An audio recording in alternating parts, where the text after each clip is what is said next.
Jonas capítulo 2, o que encontramos aí no capítulo 2 de Jonas? O que encontramos? É a oração de Jonas. É a oração de Jonas. Na semana passada vimos no capítulo 1, e hoje então vamos ver aqui no capítulo de número 2. Você percebe que essa oração, ela surgiu lá nas profundezas do mar. O lugar foi um pouco diferente. Foi um pouco diferente. Mas o que é interessante é que essa oração é um poema, é uma poesia. Já pensou? Brotou uma poesia lá no fundo do mar. Já pensou? É na forma de um salmo. Sabe por que na forma de um salmo? Porque aqui, mesmo que foi Jonas, mas o conteúdo aqui é puramente salmos. Salmos, salmos, salmos, salmos, salmos, salmos. É só citando os salmos. Eu não vou tomar tempo para isso, hoje já fizemos isso outra vez. E quinta-feira, passei para o irmão, ele fez isso lá no Maracujá. Ele nem está aqui hoje porque está viajando. Mas só lembrando que aqui são citações de salmos. Com isso a gente pode aprender que a nossa oração ela deve ser respaldada, ter respaldo bíblico. Deve ter conteúdo bíblico. A gente lendo os salmos, a gente aprende a orar melhor, com melhores conteúdos. Não é com uma fraseologia bonita, chamativa, não é isso. Mas com primeiramente, sinceridade. Eu creio que Jonas estava muito sincero naquela oração. Você tem dúvida disso? Não dá para deixar dúvida, não é? Não dá. E Deus ouve a Jonas. Deus ouve a sua oração. Agora, o interessante é que Jonas havia sido repreendido pelos incrédulos por não orar. Jonas foi ordenado pelos incrédulos a orar. E parece que não se incomodou muito, também o clima não estava bom. E agora, ele ora voluntariamente. Mesmo que circunstancialmente, mas ele ora. E essa oração tem 10 versos, e Deus atendeu a oração de Jonas. A sua preocupação não era pedindo a Deus que Deus o salvasse daquela situação.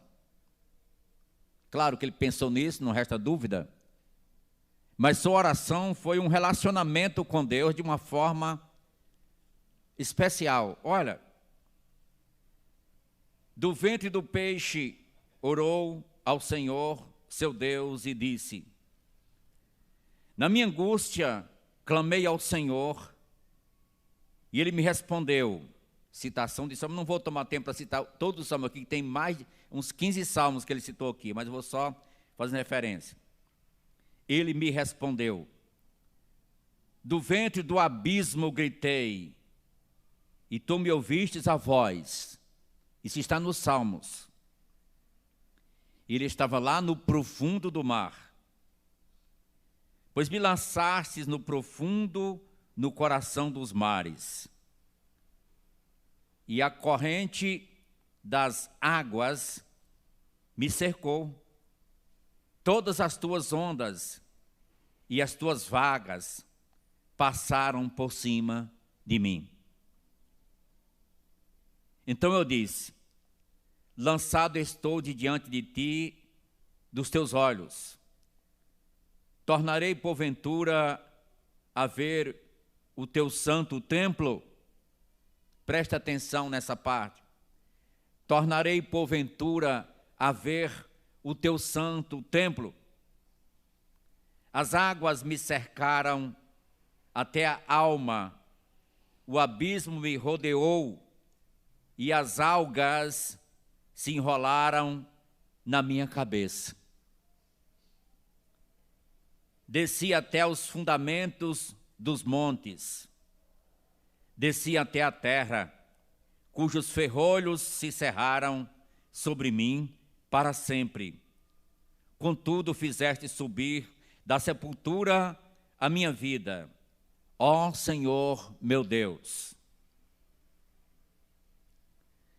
Antes de prosseguir a leitura aqui, deixe-me dizer uma coisa, que havia uma mentalidade judaica que os mortos estavam no profundo, para baixo. Não seja problema, porque quando Cristo ressuscitou e ascendeu ao céu, levou o cativo o cativeiro e concedeu dons aos homens. Verso 7. Quando dentro de mim desfalecia a minha alma, eu me lembrei do Senhor e subiu a ti a minha oração no teu santo templo.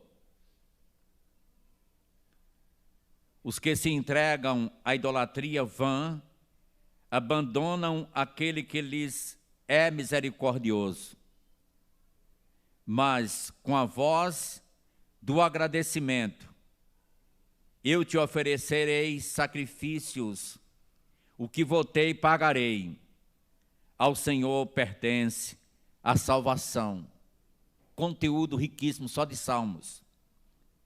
Falou, pois, o Senhor ao peixe, e este vomitou a Jonas na terra. Amém? Nosso Deus, agradecemos porque o Senhor ouve as orações. O Senhor responde segundo a tua vontade. E aqui estamos diante de uma cena que impressiona. E vemos a tua mão agindo. E o teu plano, teu decreto prevalecendo. Louvado seja o teu nome. Usa-nos como instrumentos e que possamos ter as lições deixadas nesse livro, para que não seja necessário incorrer em situação semelhante e que possamos te obedecer. Em nome de Jesus oramos. Amém. Este é um livro pequeno de 4 capítulos. É recomendável ler todo de uma vez. Até no culto mesmo, não tem problema. Pode ler todo de uma vez. Já é uma mensagem. Só leitura.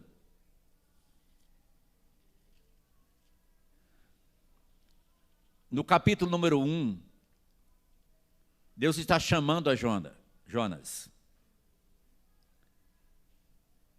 E ordenando aonde ele deveria ir. Deus fala no capítulo 1.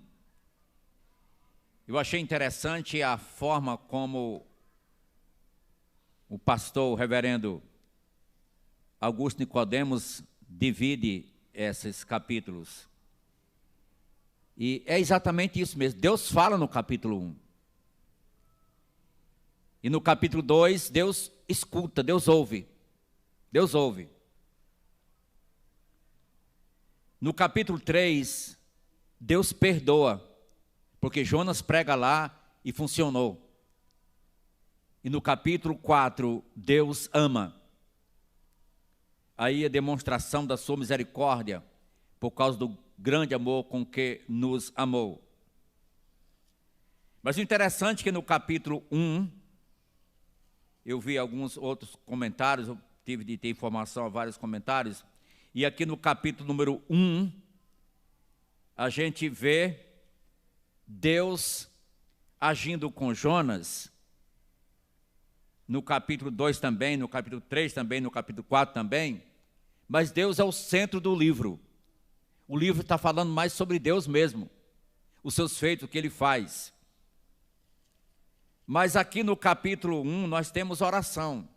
Eu estava olhando, todos os capítulos, no capítulo 1 tem oração, no capítulo 2 é toda uma oração só, no capítulo 3 tem oração, e no capítulo 4 tem oração. A ênfase do livro é a misericórdia de Deus sobre a cidade de Nínive. Isso já nos deixa uma grande lição, que Deus tem misericórdia desse mundo. Nos amou de tal maneira que deu a solução para o pecado, Jesus. E quem crê nele tem a vida eterna. Só que a oração que tem no capítulo número 1 é dos pagãos, é dos marinheiros. Nós vimos semana passada como é isso, que Deus manda Jonas ir para Nínive e ele vai para um lugar totalmente oposto. E deu errado, o efeito foi contraproducente. E agora os marinheiros estão lá em crise, em situação difícil, e como eles eram idólatras e religiosos, eles pensavam, então os deuses devem estar zangados, irritados com a gente, alguma coisa aconteceu. Ei, tem um passageiro aqui, esse navio era um navio assim de uma cerca de 200 pessoas, não era pouca gente não, porque a distância era muito longa que eles iam atravessar. Então eles lembram, tem alguém aqui, cadê aquele homem que entrou, aquele homem? Vamos procurá-lo. E acharam ele dormindo lá no porão do navio. Cada um estava orando ao seu Deus, um Deus diferente que tinha lá, cada Deus diferente estava orando. Vamos atrás daquele homem. E encontraram Jonas dormindo. Quando se trata de oração, muita gente dorme, não é? Muita gente dorme. Muita gente dorme. Dormir, aqui uma figura de linguagem para dizer que muita gente não gosta de oração, ou não tem muito interesse, ou não participa. Olha as igrejas, os cultos de oração como são das igrejas. Olha as igrejas do estado e olha como são os cultos de oração, para você ter uma ideia. E Jonas estava dormindo. E os marinheiros disseram, levanta-te, clama ao teu Deus, para ver se esse negócio aqui tem solução. E então, tem alguma coisa errada com esse homem. Quem é você, de onde você é e para onde vai? De onde vem e para onde vai? Então ele disse, eu sou hebreu, eu temo ao Deus do céu, que fez o mar, a terra e tudo o que há. Então ele lembrou de dizer logo, Deus que fez o mar, aí está acontecendo aí, Deus fez esse mar. Então ele já havia dito, e eles entenderam, e foi concluído com clareza, que Jonas estava fugindo de Deus. Fugindo de Deus. Lembra de alguém mais que fugiu de Deus? Lembra? Lá no Jardim do Éden? Pois é. Adão também fugiu. Você pode... Adão, Jonas. Mas você tem certeza que na direção que você vai, é onde Deus colocou, você tomou os passos para andar, sem pedir direção a Ele. É muito importante isso. Os marinheiros oraram, eram homens idólatras, eram homens pagãos, mas eles temeram ao Deus do céu, porque eles findaram ter que jogar Jonas dentro do mar. Aí lá vem um grande peixe e o engole. Ali foi um golpe de misericórdia de Deus. Um grande animal marinho vai lá e dá uma carona a Jonas. ele não escaparia. Mas aquele peixe o engoliu. E era um peixe gigantesco. E então ele fica lá dentro, não sei se sentado, deitado ou em pé. O bicho era grande. E Jonas também era um homem grande, né? Jonas era um homem zarrão. Mas ele está lá, e ele passou, não foi 1 hora, 2 horas, 3 horas, mas passou 3 dias e 3 noites. 3 dias e 3 noites. É possível até que quando ele saiu, quem sabe tenha ficado algumas marcas na sua pele, para ele lembrar o resto da vida, né? Não é o caso, mas ele teve uma experiência para nunca mais esquecer. Você acha que ele esqueceu disso alguma vez? Ele ia esquecer disso que aconteceu? É que quando a pessoa foge de Deus, pode entrar num beco sem saída. E o beco que ele entrou era literalmente sem saída. Só Deus daria a solução de saída. Só Deus. Aí Deus fala ao peixe, e o peixe coloca Jonas para fora. O peixe obedeceu. Primeiro o peixe obedeceu quando Deus disse: vá lá, tem uma isca grande. E ele foi. Aí, segura ele aí, que é para representar os 3 dias que Jesus estaria no coração da terra também. Ele próprio falou isso. E agora, Deus manda ele ir para a praia, bota lá fora. Se botar aqui, ele morre. Bota lá fora. Lá fora. Ou lição. Ninguém foge de Deus. Não adianta fugir de Deus. O lugar mais seguro, já foi dito por tantas pessoas experientes, que o lugar mais seguro para o crente, aonde é? É no centro da vontade de Deus. É no centro da vontade de Deus. E algumas pessoas pensam que quando tudo vai aparentemente bem, é porque Deus está aprovando. Nem sempre. Jonas desceu, Jonas comprou a passagem, conseguiu dinheiro para comprar a passagem, e entrou no navio e ia para o exterior. Não era viagem, era para o exterior. Ele ia. Alguém pensa que, não, está tudo bem para mim, tudo ok, está tudo legal, estou bem demais. Será que não vem uma tempestade por aí, tu não estás percebendo que tem uma cachoeira lá embaixo? Jonas experimentou isso e teve que passar por essa situação para poder aprender. Exato. Então, agora Deus ouve. Jonas fala, ora, tem oração lá dos marinheiros, tem uma oração aqui de Jonas. E no capítulo 3, Jonas prega. E já que atendeu, levantou-se, pois, Jonas, verso 3, e foi a Nínive, segundo a palavra do Senhor. Ora, Nínive era cidade muito importante diante de Deus, e de 3 dias para percorrê-la. Não era de carro de som, era a pé. Começou Jonas a percorrer a cidade de caminho de 1 dia, e pregava, olha a pregação dele, e dizia, ainda 40 dias, e Nínive será subvertida. Ele não falava com a boca na cumbuca, não, falava mesmo, ele era um homem zarrão, ele falava mesmo para todo mundo escutar. E diz a Bíblia que a cidade se arrependeu na sua totalidade. Até o rei. Olha o tamanho da mensagem de Jonas. Era uma frase só uma frase. Ainda 40 dias e Nínive será subvertida. Com tantas pregações, muita gente ainda não se dá conta, não cai a ficha ainda, né? Mas uma cidade pagã, Nínive, com uma mensagem de poucas palavras, diz que é 5 palavras na língua hebraica, se converteu, se arrependeu, e se humilhou em pano de saco e cinza, e clamou a Deus. Aqui tem uma oração dos ninivitas. Lá teve oração dos marinheiros pagãos que reconheceram tremendamente acerca de Deus e temeram diante dele. No 2 é Jonas mesmo, o judeu, orando.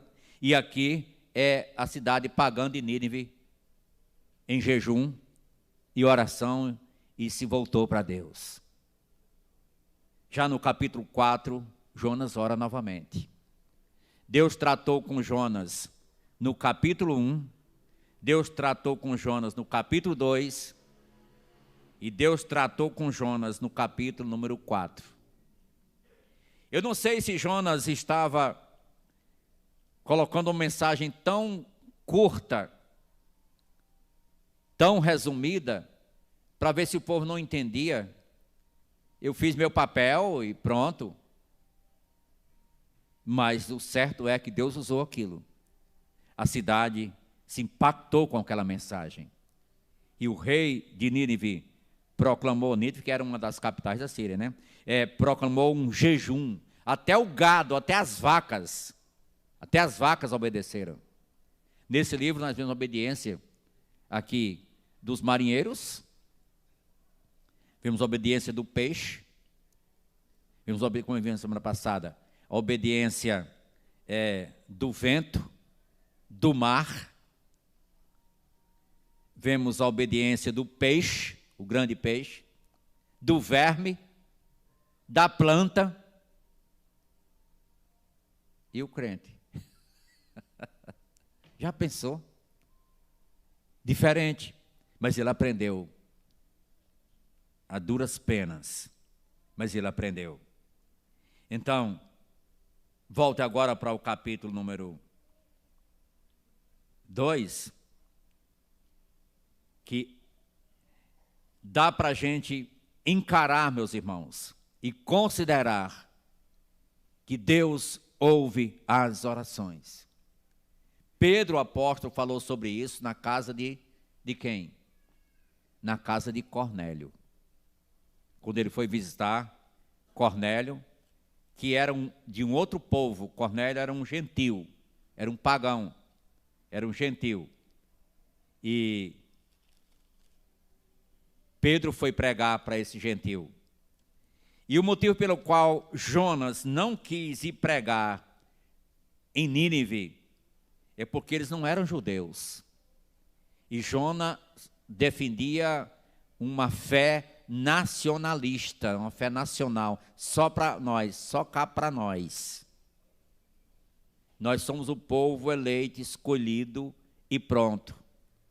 Mas Deus disse não, você vai à grande cidade de Nínive e prega contra ela, porque a sua maldade subiu até mim. E Jonas vacilou, mas depois ele teve que ir.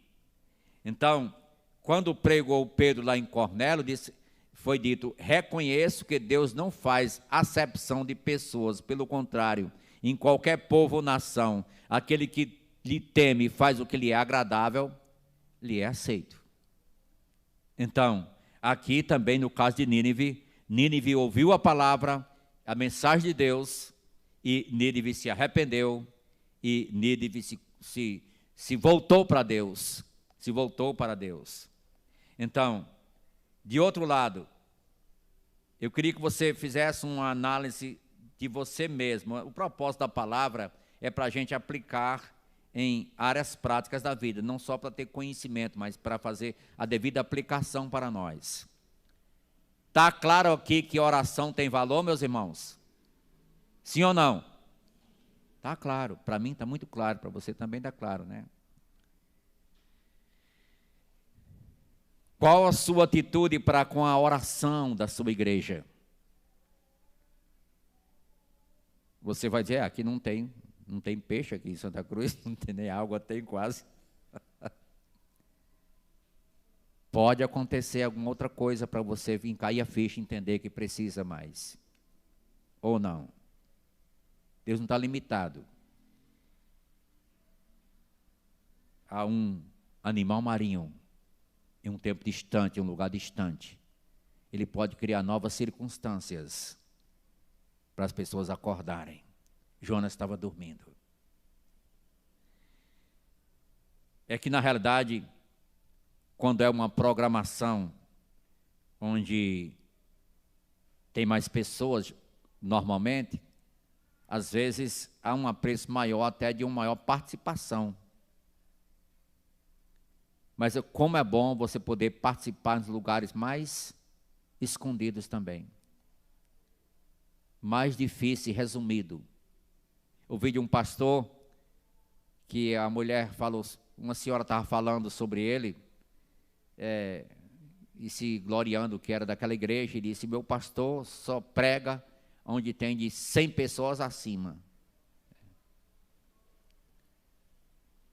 Agora já outro que andou aqui, ela disse, outro que passou lá, disse que esse tivesse 200 pessoas ele pregava, se tivesse só 10 ele tocava, pulava e dançava do mesmo jeito. Também exagerou, né? Também exagerou.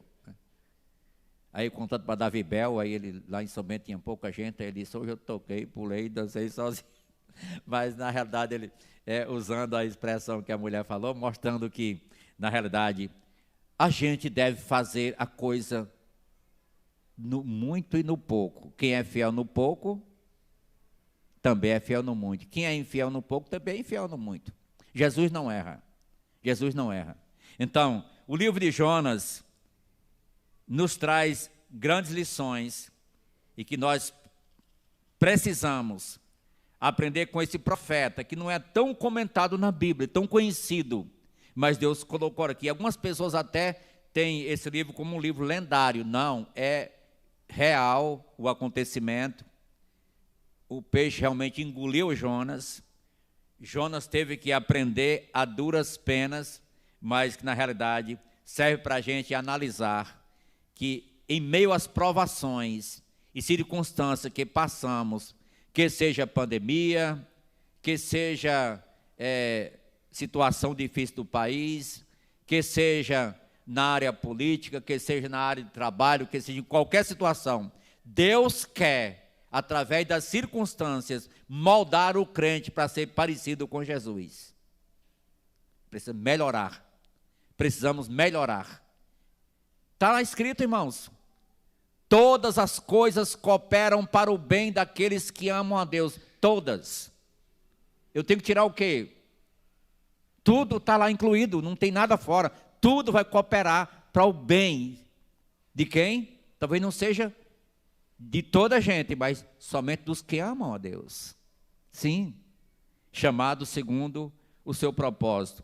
E Jonas foi chamado por Deus, foi enviado por Deus. Interessante que a igreja tem por definição essa palavra eclesia, é chamado para fora. E é chamado, comissionado, já disse, assim como o Pai me enviou, eu também vos envio. Irmãos, a igreja precisa estar pensando nessa área missionária. E Jonas é um desafio. Uma pergunta: será que Deus não chama mais ninguém para o ministério hoje? É uma pergunta a se pensar. Será que Deus não chama mais ninguém para segui-lo, para servir como Jesus chamou e me chamou também? Será que Deus não chama mais ninguém? Essa igreja aqui, nós podemos contar com mais de 20 pessoas que Deus chamou para ir servir em algum lugar. Está servindo. Está em outra igreja, mas está servindo. Eu contei quase 30 pessoas esse ano que Deus chamou. Agora, uns estão em outras igrejas. Não está aqui no Rio Grande do Norte, está na região paulista, está no exterior, está em outras cidades, está em outras igrejas, mas está servindo, está servindo. A pergunta persiste: será que Deus não chama mais ninguém? Cessou esse dom? Ou é porque alguns não estão escutando? Com isso, não estamos dizendo para todo mundo para a Síria. Não, não é isso. Mas procure estar dentro da vontade de Deus em cada decisão que você vai tomar na sua vida. Você vai estudar, vai para a universidade, como falou o Jackson aqui, vai para a universidade. Pense no curso que você vai fazer. Ore a Deus, peça direção, peça sabedoria a Deus no curso que você vai fazer. E se isso pode de alguma forma ser uma bênção para você ter a oportunidade de servir mais a Deus. Pensa nisso. Deus está abençoando a sua vida com alguma coisa. Você está com melhores condições de vida do que 20 anos atrás? Peça a Deus o que Ele quer de você com isso. Sim. Porque é muito fácil esquecer a pessoa orar, e Deus dá um carro novo. Não tem nada contra um carro novo. Para mim não dá certo um carro novo, mas o carro tem que ser esse carro mais batido mesmo. Mas não tem nada contra o carro novo. Mas se Deus dá um carro novo, use para a glória dele. Use para a glória dele. Sim. Aí Deus me deu um carro novo. Aí eu vou para a praia domingo, vou para a praia. Nada contra a praia, mas escolha, faça plano na sua vida para tudo. Dê tempo para o Senhor. Ele é o dono da tua vida, do mar, da terra e de todos nós, de tudo que existe nesse mundo. É Ele quem faz. Deus nos dê graça para que o livro de Jonas venha produzir em nós uma mudança direcionada à sua vontade. Amém? Nosso Deus, nós sabemos que os ninivitas foram até mencionados por Jesus, dizendo que ninivitas se levantarão com essa geração e a condenará. Isso falava de geração dos seus dias. Porque se arrependeu com a pregação de Jonas. A dureza de coração é tão perigosa, é tão perigoso